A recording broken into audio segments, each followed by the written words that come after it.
மிக பிரம்மாண்டமான மாநாட்டை நடத்தினார்கள். இன்று மட்டும் என் அண்ணன் காடு வெட்டியார் இருந்திருந்தால் நானும் அவருடைய அன்பு தம்பியை போன்று அந்த பகுதியிலே நான் அமர்ந்து கொண்டிருப்பேன். காடு வெட்டியார் மறைவில்லை, நம்முள் இருக்கின்றார்.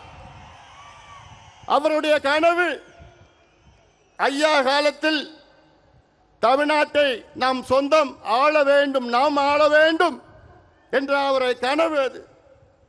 அதை நினைவாக்குவது இங்கே வருகை தந்திருக்கின்ற லட்சக்கணக்கான என் தம்பிகளும் என் தங்கைகளுடைய கடமையாக நான் பார்க்கின்றேன்.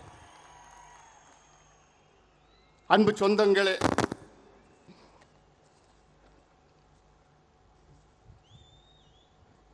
அந்த காலத்தில் நான் சொன்னது போன்று இந்த விழாவின் பேர் இந்திர விழா, வசந்த விழா. அப்படித்தான் இந்த விழா இங்கே நடைபெற்று கொண்டிருக்கிறது. தமிழ்நாடு மட்டுமல்ல, கர்நாடகா, ஆந்திரா, ஏன் மலேசியா, சிங்கப்பூரிலிருந்து வருகின்றிருக்கின்றார்கள் நம் சொந்தங்கள் எல்லாம். இன்று உலகத்தில் நம் சொந்தங்கள் 140 நாடுகளில் இருக்கின்றார்கள். நீங்கள் எல்லோரும் இந்த காட்சிகளெல்லாம் பார்த்திருப்பீர்கள். அதை பற்றி நான் அதிக பேச போவது கிடையாது. இனி நாம் என்ன செய்ய வேண்டும் என்று பேச இருக்கின்றேன். மாலையில் 4 மணியிலிருந்து நாம் பார்த்தோம், எத்தனையோ படங்களை பார்த்தோம், காட்சிகளை பார்த்தோம், நடனம் பார்த்தோம், ஒளிப்படங்களை பார்த்தோம். அதில் இன்றைய நம் இளைஞர்களுக்கு நம்முடைய பாரம்பரியம், நம்முடைய வரலாறு தெரியவில்லை. அதற்காகத்தான் உங்களுக்கு இவ்வளோ நேரம் இதையெல்லாம் உங்களுக்கு தெளிவுபடுத்தத்தான் இந்த காட்சியிலெல்லாம் உங்களுக்கு நாங்கள் கொண்டு வந்திருக்கின்றோம். நெருப்பில் வந்தவர்கள் நாம். நமக்கு மட்டும்தான் ஒரு புராணம் இருக்கிறது. இந்தியாவிலே நம் சமுதாயத்துக்கு மட்டும்தான் ஒரு புராணம் இருக்கிறது, வேறு எந்த சமுதாயத்தும் கிடையாது. காரணம், நாம் வன்னியக்குள்ள சத்திரியர்கள் தான். அதே போன்று இந்த மண்ணை ஆண்டவர்கள், நம் குலத்தில் பிறந்த மன்னர்கள், ஜமீன்தார்கள், அது மட்டுமில்ல வள்ளல்கள், போராளிகள், தியாகிகள், அத்தனை பேரும் நீங்கள் பார்த்திருக்கிறீர்கள். உங்களுக்கு அதை சொல்வதெல்லாம் இங்கே இருக்கின்ற இளைஞர்களுக்கு ஒரு விழிப்புணர்வு ஏற்படுத்த வேண்டும் என்ற நோக்கத்திலே தான்.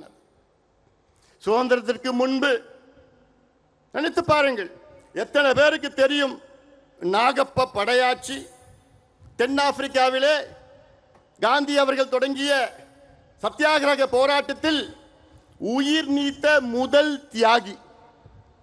இந்திய விடுதலை சத்தியாகிரக போராட்டம் அடித்தளம். இந்திய விடுதலை போரிலே, அந்த சத்தியாகிரக போராட்டத்திலே தென்னாப்பிரிக்காவிலே உயிர் நீத்த முதல் தியாகி மயிலாடுதுறை சார்ந்த நாகப்பன் படையாட்சி. இது எவ்வளோ பெருமை, இது எவ்வளோ பெரிய வரலாறு. இது யாருக்காவது தெரியுமா? இல்லை. ஏன் பின்னாடி படையாச்சின்னு பேர் வருது, வேற எந்த காரணம் இல்லை. அஞ்சலை அம்மாள் வீரத்தாய், கடலூரை சார்ந்தவர். காந்தி அவர்களை பார்க்க நேரில் வந்தவர். அது மட்டுமில்ல, காந்தி அவர்கள் பார்க்க வேண்டும் என்று மருதான் இந்த குதிரையிலே அங்கே காந்தி அவர்களை சந்தித்தார் அஞ்சலை அம்மாள். அவரும் இன்னைக்கு இந்திய அளவிலே சுதந்திர போராட்ட வீரர் என்று வந்திருக்க வேண்டும். ஏன் வரல? ஏன்? இந்த ரத்தத்தில் பிறந்துட்டாங்க. அதான், வேற எந்த காரணம் இல்லை. ஏன்? நம்முடைய ஐயா ஆணைமுத்து படையாட்சி. ஐயா ஆணைமுத்து தந்தை பெரியார் அவருடைய உண்மையான வாரிசு. அவர் இன்னைக்கு யார் எவ்வளோ வாரிசுன்னு சொல்லிட்டு இருக்கிறாங்க. ஐயா ஆணைமுத்து அவர்கள் அந்த காலத்தில் வட இந்தியாவில், நினைச்சு பாருங்க, இங்க இருந்து நம் சொந்தக்காரர் வட இந்தியாவில் போயிட்டு பீகார், உத்தரப்பிரதேஷ், மத்திய பிரதேஷ், ஹரியானா, ராஜஸ்தானில் அங்கே அவ்வளோ விழிப்புணர்வு போராட்டங்கள் நடத்தி மண்டல் கமிஷனை வர வைத்தவர் ஐயா ஆணைமுத்து அவர்கள்.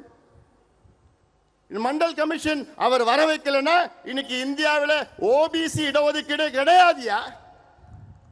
இதுல எனக்கு ஒரு பெருமை இருக்கிறது.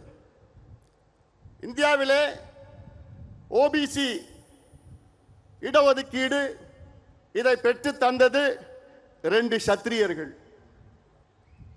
ஒன்று ஐயா ஆணைமுத்து அவர்கள் மண்டல் கமிஷனையே கொண்டு வந்தது. அடுத்தது நம்முடைய காவலர் சமூகநீதி போராளி மருத்துவர் ஐயா. பிளே ஸ்டோர் மற்றும் ஆப் ஸ்டோரில் இருந்து பாலிமர் செயலியை QR கோடு மூலம் பதிவிறக்கம் செய்யுங்கள். செய்திகளை உடனுக்குடன் பெறுங்கள்.